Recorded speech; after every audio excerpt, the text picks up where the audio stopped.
Hey, all you Arizona lovers. This is the Finding Arizona podcast. I'm your host, Jose.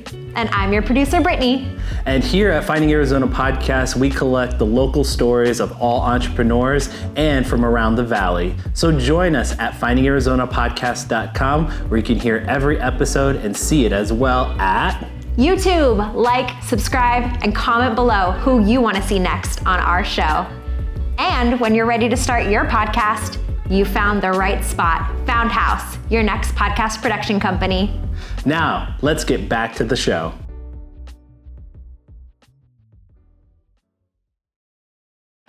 Score big with SeatGeek. Whether it's concerts, sports, or live events, SeatGeek has you covered. Use code FindingArizona to get a fantastic $20 discount on your SeatGeek tickets. Catch your favorite live events hassle-free with extra savings. Visit SeatGeek.com and make every experience unforgettable.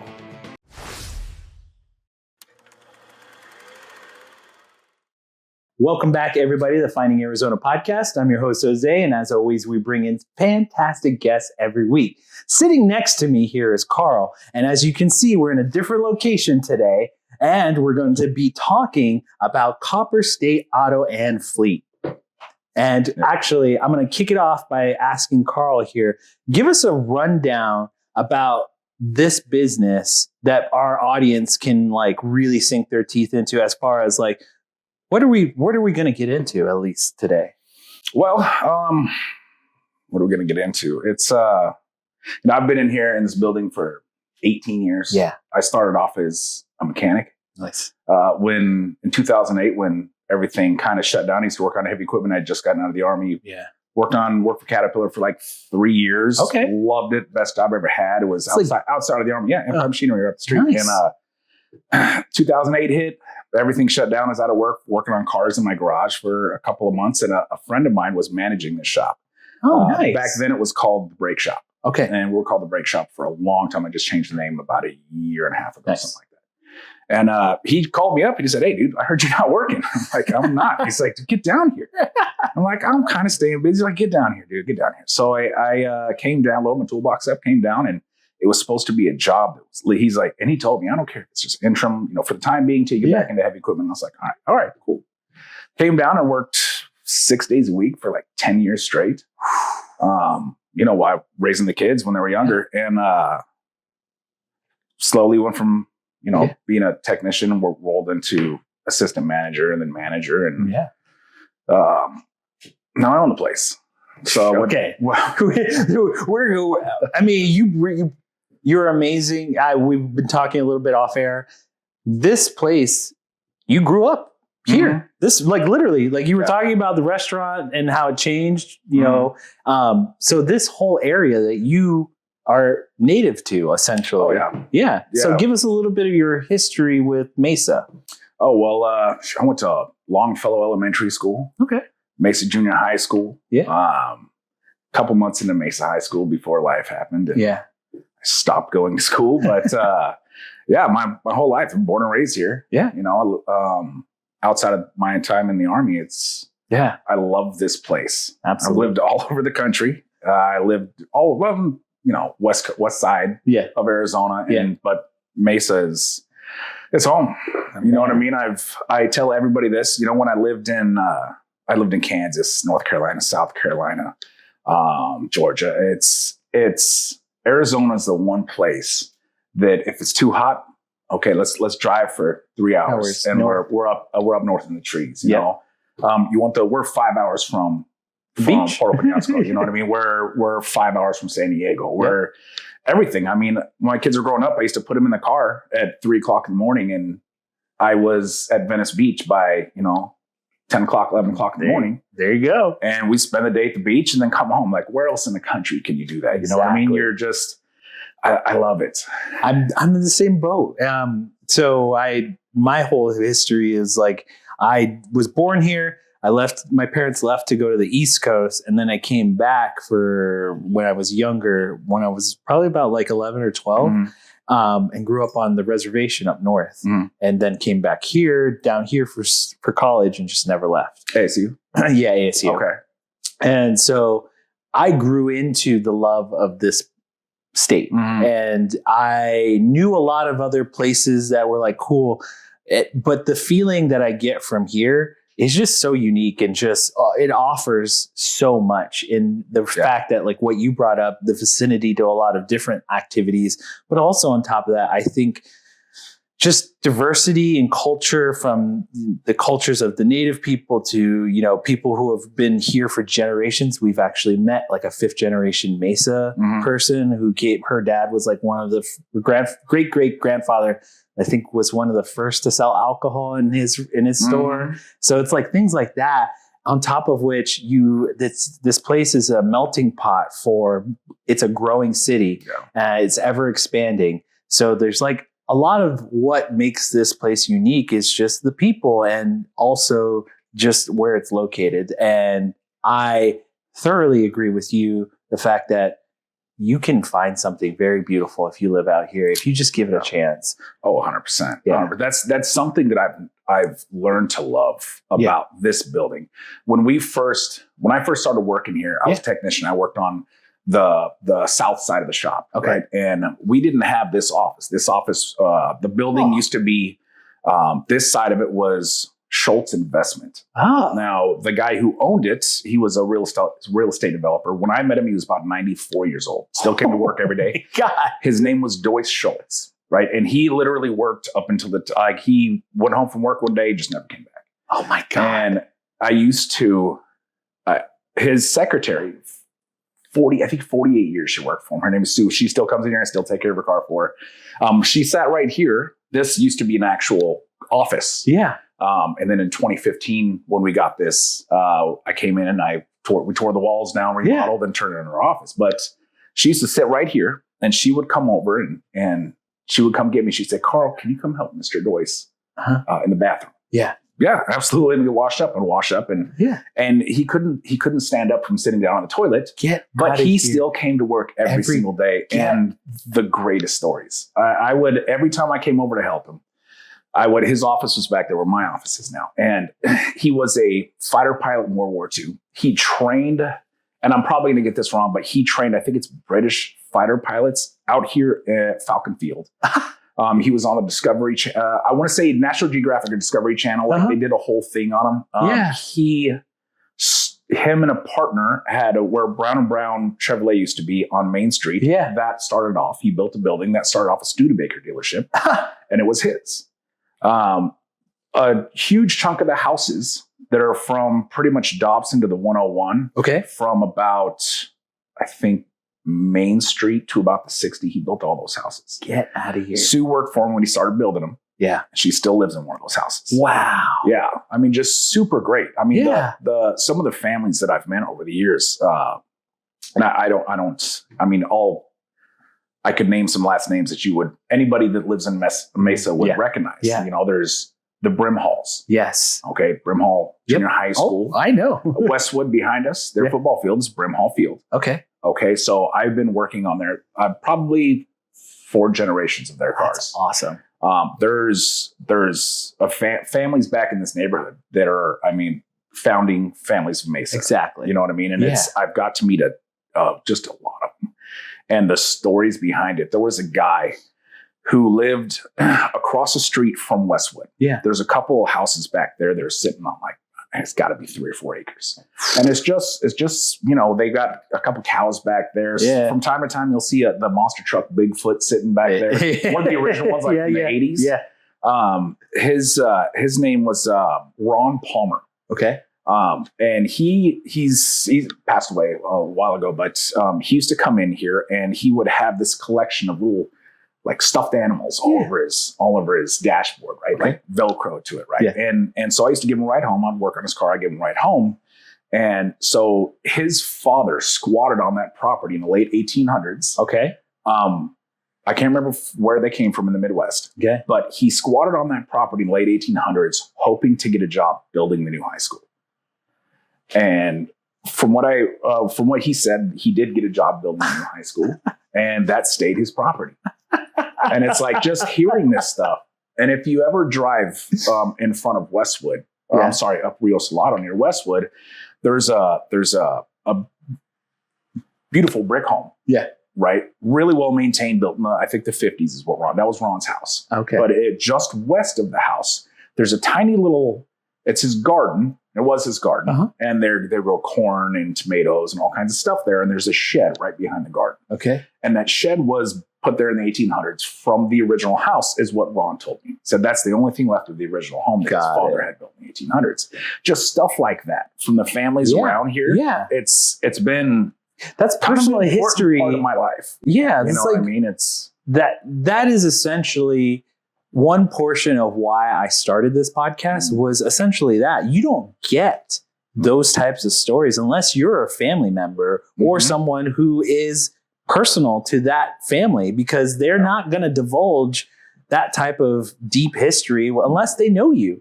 And for me, it's such a sad thing when things are wasted and go forgotten just from the simple fact that nobody asked, nobody cared, or nobody wanted to ask, or nobody thought to ask.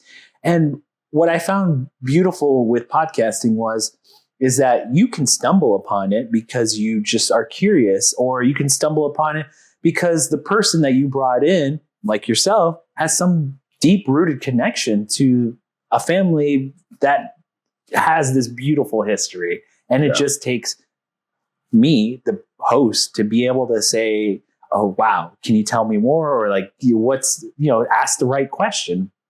So I'm very happy that you are here, and that the fact that this place, I always find it beautiful. Mesa has a very unique history in the sense that I imagine this was one of the popular family destinations during the time of growth, because my wife and her family came and visit when they were kids and they were young family.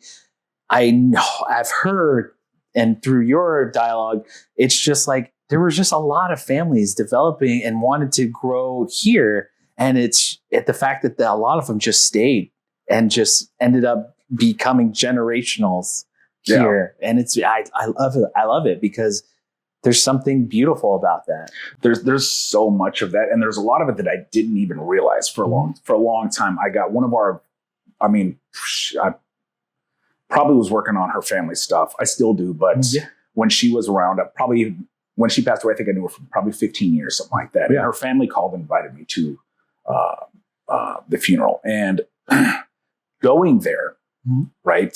She was Native. She was, I hope I don't mess this up. She was the very first female tribal council. Okay. Well, she was very important. You know what I mean? For that community. And when I go there, I started saying, well, Harlan, what are you doing here? You know what? How? And I just see all these customers that I've known for 15 years. I'm like, oh, well, that's my aunt. Or, we grew up together. Or, and it's like, holy moly. And I didn't realize, like, okay, so I've been taking care of all these people for all this time. I had no idea they were related. I had no idea how big this thing is. This connection was. Yeah. And it's really, it's something else. Yeah. To see something like that. So as we're talking, the thing that I find so beautiful about this family-owned businesses is the idea of legacy. And we talked a little bit about your kids and your family before recording.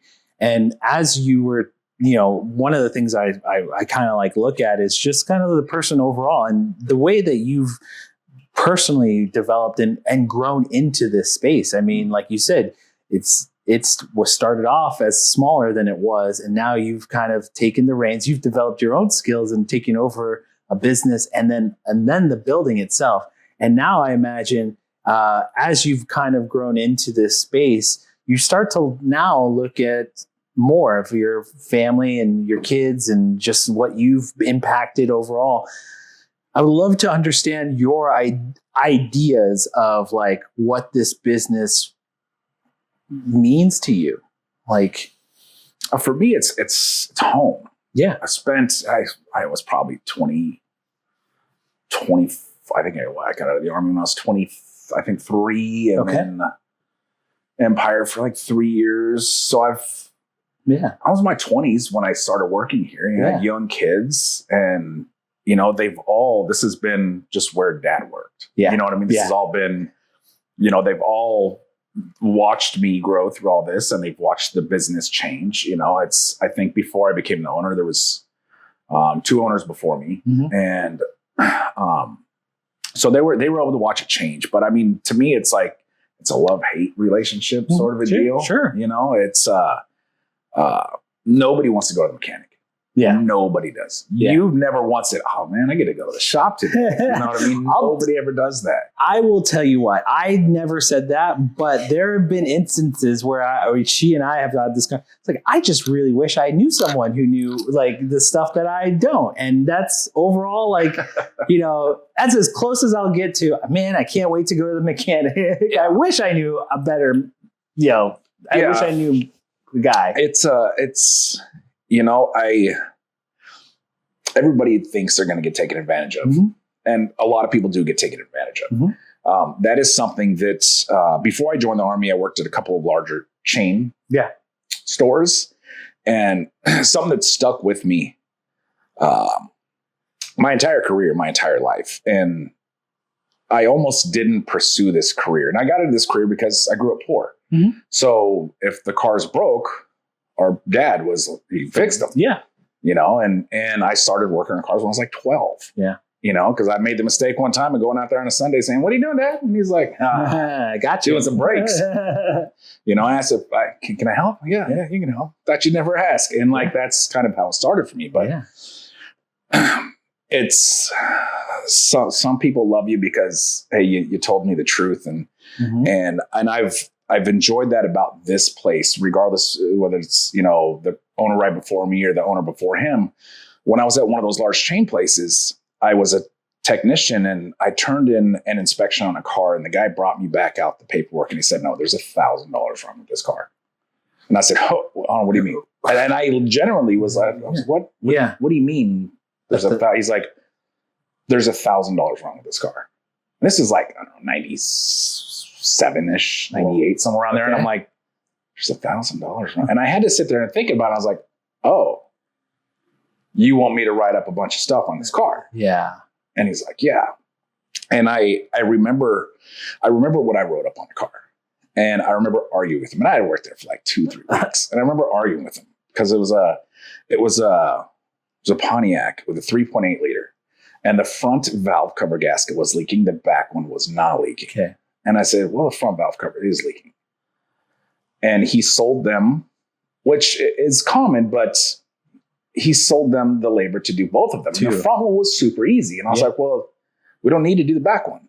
Yeah. And he's like, would you buy just one shoe? I'm like, no, but that's not the same. Yeah. It's not the same, And it's like, okay, well, the gasket comes in a pair. Okay, but you could have charged them $50 to do this front one instead of $400 to do both. You know what I mean? And that just kind of stuck with me, and it bothered me. It really bothered me. And I worked at other shops, and it was like, you have to sell whatever, 15 air filters a week. Yeah. You have to write up. And I was, well, what if you don't have 15 cars that need air filters? You know what I mean? Yeah. And so I kind of, as I was coming into it, I kind of grew this whole deal. And that's part of our day-to-day work now is if, and I tell all my technicians, if you won't do it to your car, do not request that people do it to their car. Exactly. Okay. We're here to provide them with facts. We work solely on facts. Yep. That is all. Awesome. And we provide them with, the facts, and they can choose to do what they want to do. Yeah. Now it's made this job much harder. Of course. It is. Yeah. When you look at, the average, we call it ARO, average repair order. Okay. There's a standard for the industry. And when you go, let's say I want to go apply for a job as a service ride. Mm-hmm. It's one of the things they're going to look for an ARO of $750. Okay. I'm like, well, that's great. That's awesome. But I now know at 43 years old and 25 years in the industry that you can't maintain that if you're being honest. Yeah. You know what I mean? You just can't. Yeah. So it's made it difficult to, maintain industry standards. Yeah. And it sounds terrible, but you just don't make as much money being honest. When you're crooked, but it's helped us build a clientele they trust us. Yeah. Like I've got clients that I met their kids when they were born. Nice. And then I helped them learn how to drive, helped them pick out their first car. I've taught a ton of high school kids how to drive stick shift. Awesome. You know what I mean? That is great. Take them out to the parking lot and I'll sit in the passenger seat and I've taught them how to drive, manual transmission, stuff like that. So it's, like I said, a blessing and a curse. It's a love-hate thing. I mean, but pen to paper, it's like, when you walk away from this, I think one of the best feelings you'll have is that part of it where it's like, hey, I may not have all the customers, but at least the customers I have know how much heart I have into this business and how much I care about them enough to be just as transparent as possible when it comes to your vehicle, the thing that gets you around in this hot heat. But on top of that, it's like, it's just, I think it's better to have this level of like transparency because at the end of the day, you said, I'll give you the bare facts. What you do with it is up to you, and you need to be okay with that decision. If you choose to walk away and let your car, go through the process of wearing itself out, then that's really a choice you made. But I will do everything that I can to make sure that you know the facts about it. And I'm not going to give you anything that you don't need. Yeah. I mean, it's surprising. Once a week, I talk somebody out of fixing their car. Once a week. I tell them, do not put money into this car. I'm sorry. If it's your A to B and you're going to drive it just a mile and I have to stop fixing this car. Yeah. I mean, I've had customers that, when I say frequent flyers, they're fixing the car once a month. Oh, and I'm like, Dave Ramsey says what the average car payment in America is like $498. And this was a couple of years ago. I heard that. I'm like, you're spending like $1,000 a month on this car. Stop it. Stop doing that. And I've had guys tell me like, why are you telling me? I mean, it's not good for them. Yeah. It's not good for us. Yeah. You know what I mean? It's okay. Great. We're making some money. We're staying busy. That's awesome. But we're just the guys that took $5,000 off this person in the last 5 months. You know what I mean? And now they're distraught. To limp this car along. I'm not going to be that guy. Yeah. You know what I mean? There's a lot of that. What is, I guess for you, I'm kind of curious, like, what's the tipping point for you to be like, hey, just stop putting money into this car? Like, is it, I don't know, like what I would imagine that it's like $1,000. Like I don't know.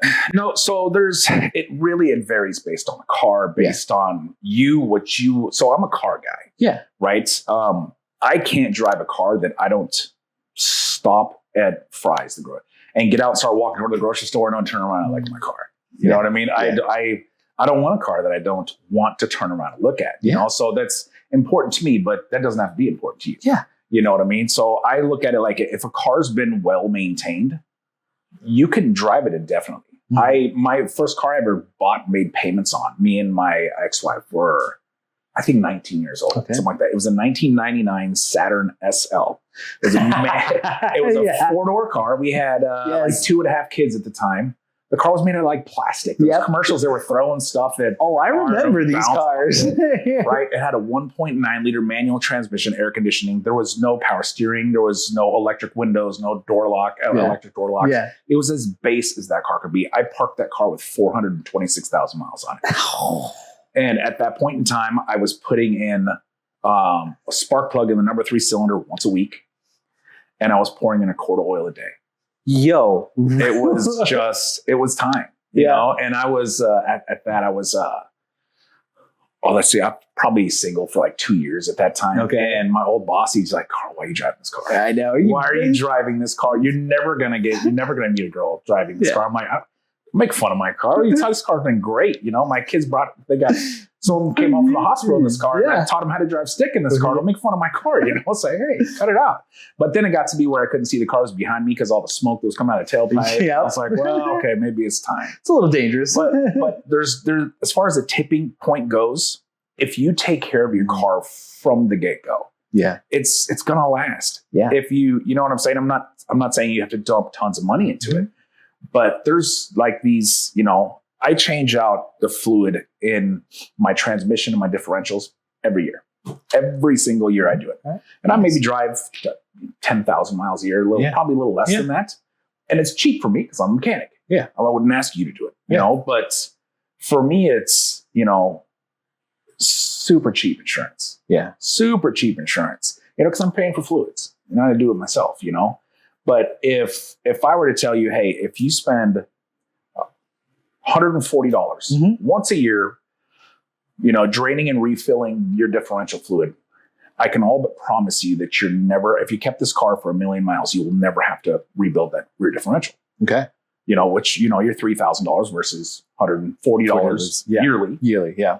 I take the $140 yearly any day. Yeah. You know what I mean? And that's excessive. Yeah. It's, I'm being excessive. You know what I mean? But I keep cars. I keep them for a long time. Exactly. And if you just do what the manufacturer tells you to do, 9 times out of 10, your car is going to last. And it's you fix it when it breaks. Yeah. You know, I've had we do pre-purchase inspections. Okay. And I've known a lot of my customers for close to 20 years. And I know them so well that they'll come in with a car and I'll tell them, Jose, don't buy this car. Yeah. You're going to beat this car up. You're not going to fix it. And it requires a lot of attention. Yes. Do not buy this car.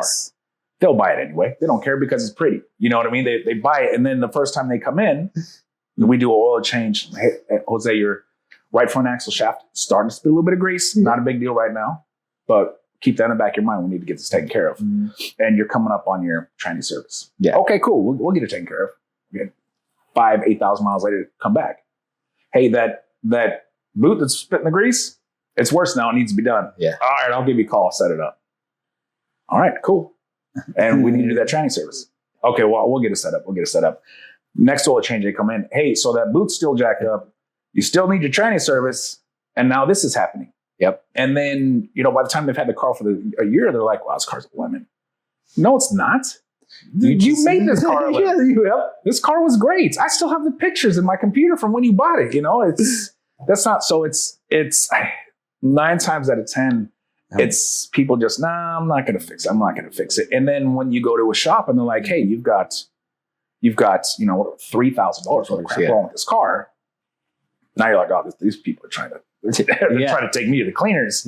And it's that type of stuff. Like, you throw it down. And we were just talking to someone else about like preventative and longevity and these types of things that we need to start instilling in, you know, our lives a little bit more, because again, it's one thing to like, okay, I have this little thing that's gonna, you don't have to worry about it now, but it's like you keep pushing it down and it'll grow. So the one thing that I've kind of started to take advantage of is like, okay, what do I do know? What things can I do at home? Or like, what are the stuff that I'm able to have in control of my abilities? Everything else, I'm starting to realize I have to let it go. I don't have the time nor the energy, nor the skill set. So I have to learn to let go of the things that I don't know and give it to the professionals. So that in itself is just overall, it's taken me a couple of years to slowly realize like, those types of preventative measures are going to last and keep the longevity of anything, myself, car, things that I find important. I just think that those little things will help you, again, keep the things that you love long lasting. It does. And so I tell a lot of people, and I ask them, what's your plan with a car? You know, do you want this? Are you trying to hit the 200,000 mile mark before you have to get a new car? You're trying to hit 300,000 miles. It's all obtainable. Yeah. You know, it just depends, you know, what's your plan with it? Yes. And some people, they're like, oh no, I hit 100,000 miles. It's gone. Yeah. Right, don't fix it then. Yeah. 20,000 miles away. Don't fix it. Yeah. Because you do this, you know, this fluid exchange or whatever, it's not going to make your car worth $300 more. Yeah. It's going to be worth the same. So don't fix it. Get a bare minimum and get rid of it. But if you plan on keeping your car, you need to do this stuff. Yeah. And so a lot of times I tell them, hey, look, you know, you've got 5 services overdue on your car. You don't got to do them all right now. I don't care if you never do them. You know what I mean? But if you want to keep this car, let's knock one out now. And then I'll set you up. You know, I'm going to put you on the calendar right now for next month. Okay. 4 weeks from now, you're going to spend another $130. Yep. You know, and then a month from there, we're going to knock these out and you're going to be all caught up. And then after 50,000 miles goes by, we're going to do this again, but we're going to do it on time next time, and you'll be able to keep this car for this extended period of time. Also, you're going to save yourself a lot more headaches too, because you're not going to have to worry too much about being in the middle of a road and breaking down. And you've got the regular you bring it in, your tech is going to at least look at it and say, oh yeah, this other thing started, there's another issue. It's not that you're just going in for this one thing. I imagine that your techs are going to take care of you no matter what, if there's another issue that pops up along the way. So it's you're not just going for one thing. You're going to keep a long lasting, healthy, car vehicle. 100%. Yeah. So my guys use, their phones, or they'll use tablets, but everything that they recommend, it is mandatory that they take a picture of it. Okay. So, and then I email it to you. I text it to you. You have the whole inspection. And if one of my guys wants to put a valve cover gasket, or whatever, your power steering fluid needs to be changed. They all have these, these little racks, and they I buy them these fluid sampler deals, and they take some fluid out and put it in here and take a picture of it, against a white background. And you can see how dirty the fluid is. So it's mandatory to them. Like, hey, you want these people to spend their hard-earned money, show them why. Yes. Do not tell me that it's dirty. I don't care. I don't want to hear it. Yeah. It needs to be shown. Yes. And it's hard. It's hard to get people to understand that a lot of this stuff is, if you want your car to last a long time, absolutely, you kind of need to get some of this stuff done. Yeah. You know what I mean? Yeah, it's vital work. It's about doing it before you need a tow truck. Yeah, absolutely. Because that part, when you need the tow truck, it's okay. Well, now it's not just this hose that broke. Yeah, you know what I mean? It's not, you drove your car and it overheated. Now you have a head gasket issue, or you blew a tank on your radiator or something like that. And it always ends up being, okay, well, I'm not putting that kind of money into the car. Okay, great. Don't do it. If you don't want to, if you don't plan on keeping the car. Absolutely. I was kind of curious, now that you brought up the fact that it's like your tech guys are using new technology. I was wondering for yourself, as you start to progress along into this, this business and being the guy in charge, what other things are exciting you as far as new technologies, or just overall something that helps streamline your work? So there's so much that's coming out right now. And so it used to be, I wouldn't hire anybody to sit at the counter unless they had, technical, knowledge, had spent some amount of time in the shop working on cars, because it's too easy for a technisian that is crooked to lie to the guy standing behind the counter, who in turn doesn't know he's lying, and he's lying to the customer. Yeah. So there's a lot of that used to be the straight, you have to know about cars, because technicians I've fired 100 of them within the first week of them, being employed by me, because they're not honest. And it used to be that you had to know a little something to determine whether or not, to be able to speak intelligently to people. So now I can pull up a software program, and if I know nothing about cars, you come in and you say, hey, I get a squeaking noise coming from underneath my hood. And I have a software program that I can type it in. Squeaking noise coming from under the hood. And AI generates, the perfect questions to ask. There's always a problem with technicians, like, hey, there's not enough information. What's going on? How long have they been doing this? Does a smell come with it? Does, what's going on? And these AI programs have, it's the right question. This perfect. I hate to say it.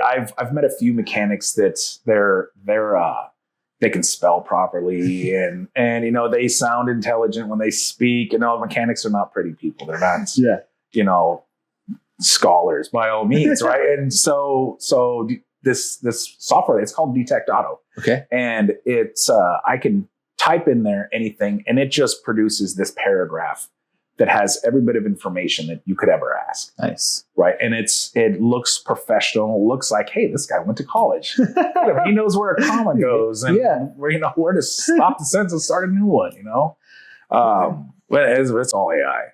Well, that's the fun thing, because I didn't know that this part of the technology has now existed for some time.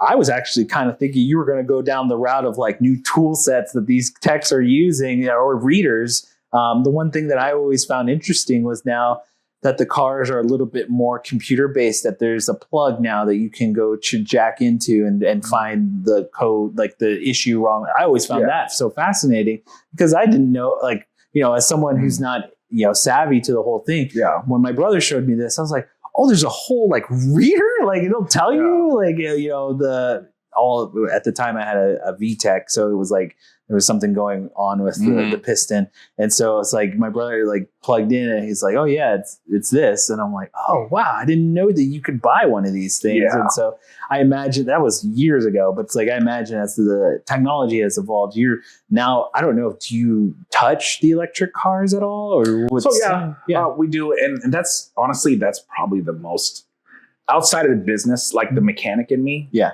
Like we had one of our fleet clients. Yeah. One of the women who works in the office, she called me. She's like, hey, Carl, do you guys work on Teslas? I was like, well, I mean, it's all nuts and bolts. Bring it down. And I told her, I said, I tell you what, bring it down.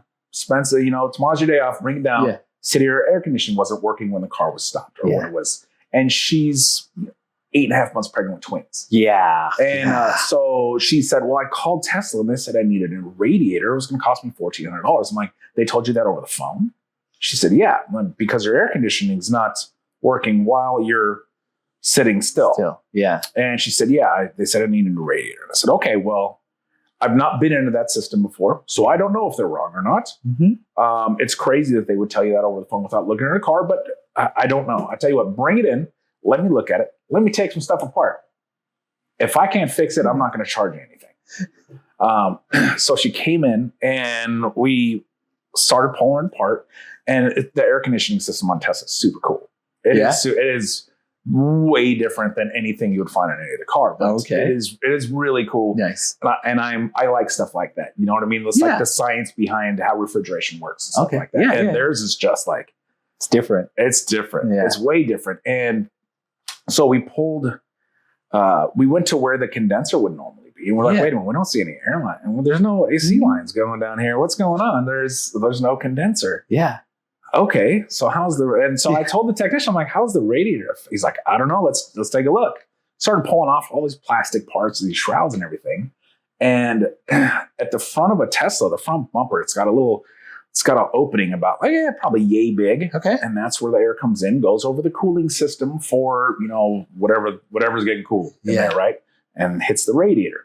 Well, that thing's like, it's a vacuum cleaner on the front of a car sucking up grass and everything else. Sticks of grass. So we pull it all apart and we just see it's just caked with all kinds of debris. Oh, okay. Yeah. Trash and stakes and grass and stuff. So I told her, I said, hey, look, I want to pull your radiator out and I want to clean it out and I'll put it back in. If it works, you owe me $400. If it doesn't work, okay, take it to Tesla and let them look at it. Yeah. Pull it apart. This was on a Friday. Pull it apart, clean it all out. She was sitting here while we were figuring it out. Yeah. You know what I mean? And of course, she's pregnant. I bought her lunch. She had a quesadilla. She said it was great. But we pulled it apart and got it all cleaned out, put it all back together. And so when you start it up from her phone, you can see what the ambient temperature is inside the car. Yeah. And we had to let it sit there because it was cold inside the car. So we had to let it sit in the sun. And she's like, well, it's normally like 135 degrees when I'm in my office. And that's when I'll do this, whatever, hit my phone and pre-cool down the car. Yeah. And so she let it get up to like 118 degrees. And we were sitting here talking and she turned on the pre-cooling and it was down to we had it blown at 41 degrees sitting still. It's like, wow, that is, it's such a cool air conditioning system. Yeah. It works so much better than, from what I can see, that what most other companies are putting out. Yeah. But just this, she was so happy. She's like, okay, so I didn't have to buy a new radiator. I said, I was able to clean this one out and use it. Part of me understands like, hey, we're going through all this work to take this thing out. And I don't work on Teslas all the time. Yeah. So is this a common problem that they break at 100,000 miles and you got 70,000? Yeah. Well, if you're going to pay $1,400 for me to, or whatever, call it, it was probably $700, $800. Yeah. Plus the radiator. If we're going to do all this work to take it out, let's just put a new one in because you only got 30,000 miles left on it anyway. Yeah. If that's the case, I understand. Sure. But without me knowing that, I'm not going to tell you to replace a part that's got trash on it. You know what I mean? Let's clean the trash off. That was but that was like stuff like that when new stuff comes in and we get to We get to kind of figure it out and learn new stuff. And buy new tools. That's another one for me. Like we just bought the guys I let the lead technician choose what tools we buy for the shop. Sure. So I'm not going to buy something because it's cheap or because I like it, because I'm not going to use it. I'm not there every day. So he has to agree. When I find something, I'm like, hey, what do you think about this? Yeah.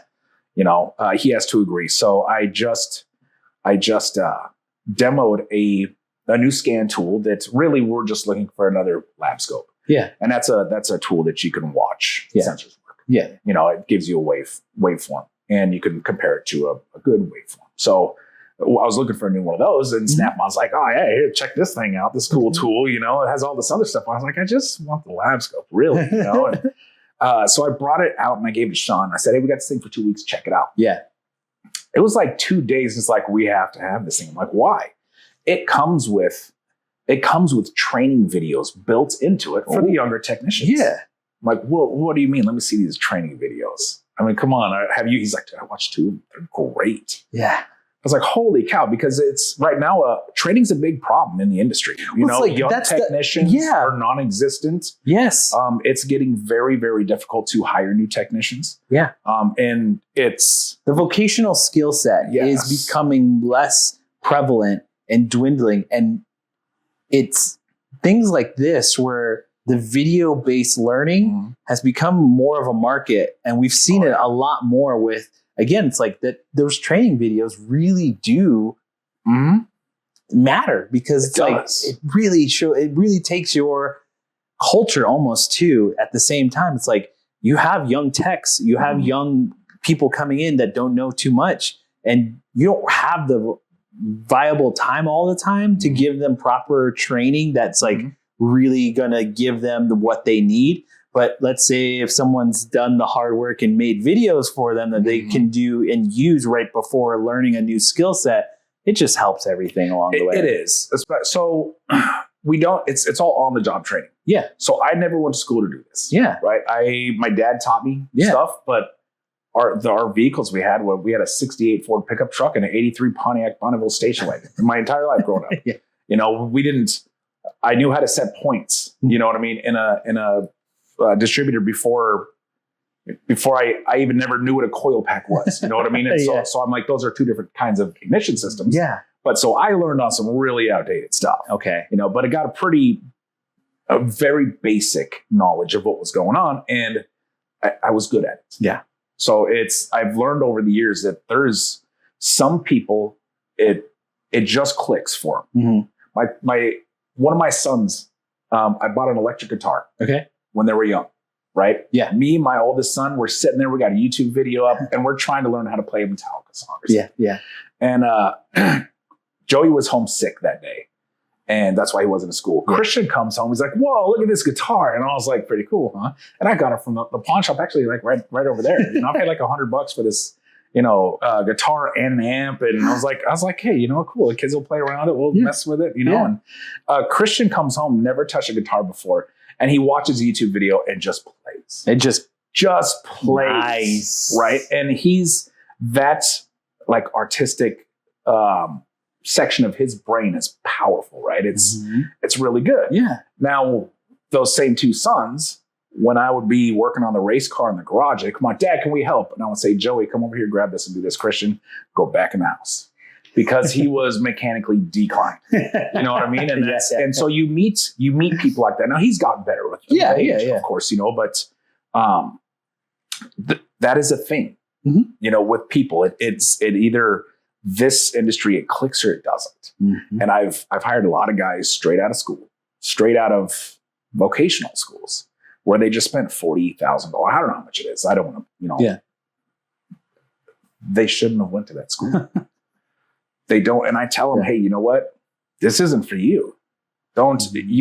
You can absolutely stay and you can learn it. You can do it. People can do anything. 100%. I believe that. But you're going to struggle, and you're going to struggle a lot, and you're going to struggle for a long time. Okay. Because it's not some of these things that you're having a hard time with are very, very basic. Very, very basic. Yeah. If you can't remember righty, tighty, lefty, loosey, this is not the job for you. You know what I mean? And so the pool of people out there that we can hire right now is very, very limited. I went to, we got invited to, I don't remember what they called it, but the mayor of Mesa was there. It was Mesa Public Schools kind of deal. And they were talking about, you know, the lack of help in blue collar industries. Yeah. You know what I mean? And the school system is making changes to help guide kids into, you know, these industries. You know what I mean?